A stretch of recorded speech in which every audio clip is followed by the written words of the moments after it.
ਅੱਜ ਫਿਰ ਗੱਲ ਕਰਦੇ ਹਾਂ ਕਿਸਾਨ ਧਰਨੇ ਦੀ। ਔਰ ਕਿਸਾਨ ਧਰਨੇ ਦੇ ਵਿੱਚ ਜਿੱਥੇ ਅਸੀਂ ਦੇਖਿਆ ਕਿ ਕੰਗਨਾ ਜਿਹੀਆਂ ਅਦਾਕਾਰਾਂ ਨੇ ਇਹਨਾਂ ਕਿਸਾਨਾਂ ਦੀ ਮੁਖਾਲਫਤ ਕੀਤੀ, ਇਹਨਾਂ ਨੂੰ ਖਾਲਿਸਤਾਨੀ ਕਿਹਾ, ਉੱਥੇ ਇੱਕ ਅਦਾਕਾਰਾ ਐਸੀ ਵੀ ਹੈ ਜਿਹੜੀ ਹਮੇਸ਼ਾ ਇਹਨਾਂ ਕਿਸਾਨਾਂ ਦੇ ਨਾਲ ਖੜੀ ਰਹੀ ਹੈ। ਪਹਿਲੇ ਦਿਨ ਤੋਂ ਇਸ ਇਤਜਾਜ ਦਾ ਹਿੱਸਾ ਬਣੀ ਸੋਨੀਆ ਮਨ ਦੀ। ਆਓ ਤੁਹਾਨੂੰ ਦਿਖਾਉਂਦੇ ਹਾਂ ਕਿ ਇਸ ਦੇ ਵਿੱਚ ਕੀ ਕੀ ਕਰ ਰਹੀ ਹੈ ਔਰ ਪਰਮਾਨੈਂਟ ਕਿਸ ਤਰੀਕੇ ਦਾ ਇਹਦਾ ਹਿੱਸਾ ਬਣ ਕੇ ਅੱਗੇ ਨਾਲ ਚੱਲ ਰਹੀ ਹੈ। ਇਹਦੇ ਵਿੱਚ ਅਸੀਂ ਜਿੱਥੇ ਦੇਖਿਆ ਹੈ ਕਿ ਉਹ ਨਾ ਸਿਰਫ ਇਤਜਾਜ ਦਾ ਹਿੱਸਾ ਹੈ ਬਲਕਿ ਉਹਦੇ ਵਿੱਚ ਉਸ ਲੰਗਰ ਦਾ ਵੀ ਹਿੱਸਾ ਹੈ ਜਿਹੜਾ ਬਾਬਾ ਨਾਨਕ ਦੇ 20 ਰੁਪਏ ਤੋਂ ਸ਼ੁਰੂ ਹੋਇਆ ਸੀ ਔਰ ਅੱਜ ਜੋ ਕਿਸਾਨਾਂ ਦੇ ਧਰਨੇ ਦੇ ਵਿੱਚ ਵੀ ਉਹ ਜਾਰੀ ਉਸਾਰੀ ਹੈ। ਉਸ ਲੰਗਰ ਦੇ ਪਕਾਉਣ ਦੇ ਵਿੱਚ ਵੀ ਆਓ ਤੁਹਾਨੂੰ ਦਿਖਾਉਂਦੇ ਹਾਂ ਕਿ ਸੋਨੀਆ ਮਨ ਕੀ ਕੀ ਕਰ ਰਹੀ ਹੈ।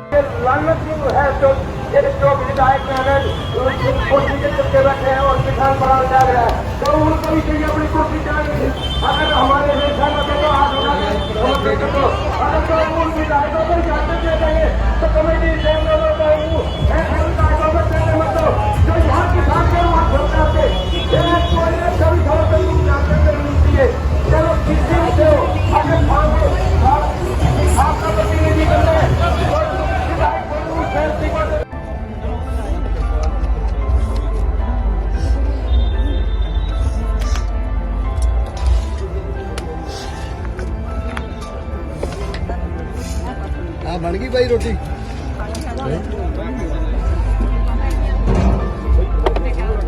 ਜੀ ਤੁਸੀਂ ਵੇਖਿਆ ਕਿ ਉਹ ਉੱਥੋਂ ਦੇ ਕਿਸਾਨਾਂ ਵਾਸਤੇ ਕਿਵੇਂ ਆਮ ਜਿਹੜੀਆਂ ਬੀਬੀਆਂ ਹਨ, ਮਾਵਾਂ ਹਨ, ਭੈਣਾਂ ਹਨ, ਉਹਨਾਂ ਨਾਲ ਬਹਿ ਕੇ ਲੰਗਰ ਬਣਾ ਲਈ ਹੈ, ਰੋਟੀਆਂ ਪਕਾ ਰਹੀ ਹੈ। ਸੋਨੀਆ ਮਨ ਇੱਥੇ ਹੀ ਨਹੀਂ ਰੁਕੀ, ਉਹ ਫਿਰ ਆਮ ਪਬਲਿਕ ਦੇ ਵਿੱਚ ਆਮ ਕਿਸਾਨਾਂ ਦੇ ਨਾਲ ਉੱਥੇ ਵੀ ਬੈਠੀ ਹੈ।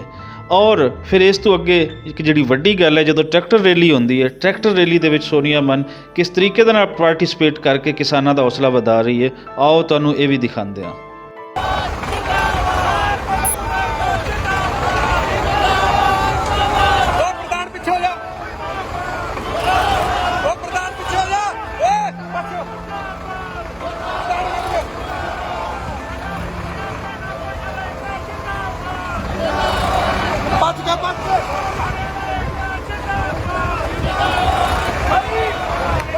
ਤੁਸੀਂ ਸਾਰਾ ਕੁਝ ਦੇਖਿਆ।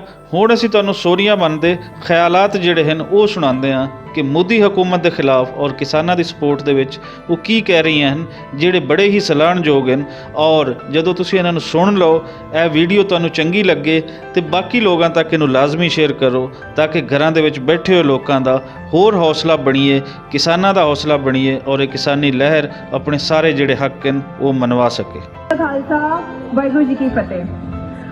ਬਾਕੀ ਸਾਰਿਆਂ ਨੇ ਬਹੁਤ ਸਾਰੀਆਂ ਗੱਲਾਂ ਸਿਆਣੀਆਂ ਕਰਤੀਆਂ ਔਰ ਜਦੋਂ ਮੈਂ ਆਉਂਦੀ ਹਾਂ ਸਟੇਜ 'ਤੇ ਮੈਨੂੰ ਲੱਗਦਾ ਵੀ ਮੇਰੇ ਕੋਲ ਸ਼ਬਦ ਘੱਟ ਨੇ ਔਰ ਮੈਂ ਕੀ ਬੋਲਾਂ, ਹੈ ਨਾ।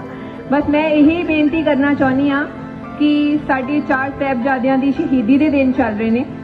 ਸੋ ਮੈਂ ਆਪਣੇ ਯੂਥ ਨੂੰ ਇਹੀ ਰਿਕੁਐਸਟ ਕਰਨਾ ਚਾਹੁੰਦੀ ਹਾਂ ਵੀ ਜਿਹੜੇ ਟਰੈਕਟਰਾਂ ਦੇ ਉੱਤੇ ਵੱਡੇ ਡੈਕ ਲਾ ਕੇ ਤੁਸੀਂ ਗਾਣੇ ਲਾਉਂਦੇ ਹੋ, ਉਹਦੀ ਜਗ੍ਹਾ 'ਤੇ ਤੁਸੀਂ ਪਾਠ ਲਾ ਸਕਦੇ ਹੋ, ਕੀਰਤਨ ਲਾ ਸਕਦੇ ਹੋ ਔਰ ਸਾਡੀਆਂ ਭੈਣਾਂ ਤੇ ਟੱਕ ਕੇ ਬਾਣੀ ਪੜ੍ਹ ਸਕਦੀਆਂ, ਸਾਡੇ ਭਰਾ ਪਰਨੇ ਬੰਨ੍ਹ ਸਕਦੇ ਨੇ, ਕਿਉਂਕਿ ਇਸੇ ਤਰੀਕੇ ਨਾਲ ਅਸੀਂ ਉਹਨਾਂ ਦੀ ਸ਼ਹੀਦੀ ਨੂੰ ਯਾਦ ਕਰ ਸਕਦੇ ਹਾਂ। ਹੋਰ ਮੈਂ ਇਹ ਕਹਿਣਾ ਚਾਹੁੰਦੀ ਹਾਂ ਕਿ ਸਾਰੇ ਮੈਨੂੰ ਕਲਾਕਾਰ ਕਹਿੰਦੇ ਨੇ, ਬਟ ਮੈਂ ਸਭ ਤੋਂ ਪਹਿਲਾਂ ਇਹ ਕਹੂੰਗੀ ਕਿ ਮੈਂ ਕਿਸਾਨ ਦੀ ਧੀ ਹਾਂ ਜਿਹੜੀ ਤੁਹਾਡੇ ਸਾਹਮਣੇ ਆ। ਹੋਰ ਦੂਜੀ ਗੱਲ ਕਿ ਮੈਂ ਆਪਣੇ ਬਾਰੇ ਦੱਸਣਾ ਚਾਹੁੰਦੀ ਸੀਗੀ ਕਿ ਮੇਰੇ ਪਿਤਾ ਸਰਦਾਰ ਬਲਦੇਵ ਸਿੰਘ ਮਾਨ ਕੀਰਤੀ ਕਿਸਾਨ ਯੂਨੀਅਨ ਅੰਮ੍ਰਿਤਸਰ ਤੋਂ ਬਹੁਤ ਪਹਿਲਾਂ ਸ਼ਹੀਦੀ ਪਾ ਗਏ ਸੀਗੇ। ਉਹਨਾਂ ਨੇ ਕਿਸਾਨਾਂ ਵਾਸਤੇ, ਮਜ਼ਦੂਰਾਂ ਵਾਸਤੇ ਆਪਣੀ ਜ਼ਿੰਦਗੀ ਦੇ ਦਿੱਤੀ ਸੀਗੀ।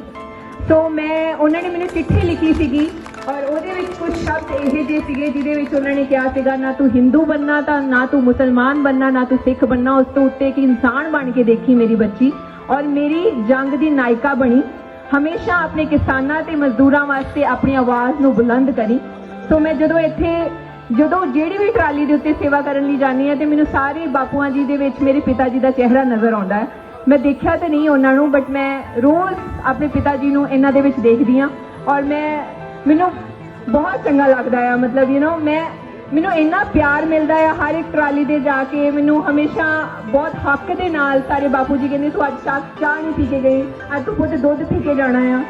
ਪਿੱਛੇ ਟਰਾਲੀ ਤੇ ਗਏ ਸੀਗੇ ਲਿਫਾਫੇ ਦੇਣ ਵਾਸਤੇ, ਉਹ ਕਹਿੰਦੇ ਨਹੀਂ ਤੂੰ ਰੋਟੀ ਖਾ ਕੇ ਜਾਣੀ ਹੈ। ਸੋ ਇੰਨਾ ਪਿਆਰ, ਮਾਣ, ਸਤਿਕਾਰ ਜੋ ਸਾਨੂੰ ਇੱਥੇ ਮਿਲਦਾ ਹੈ।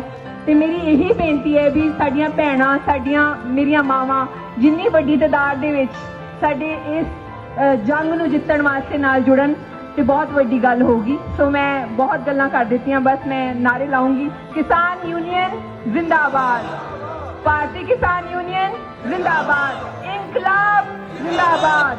ਸਤਿ ਸ਼੍ਰੀ ਅਕਾਲ।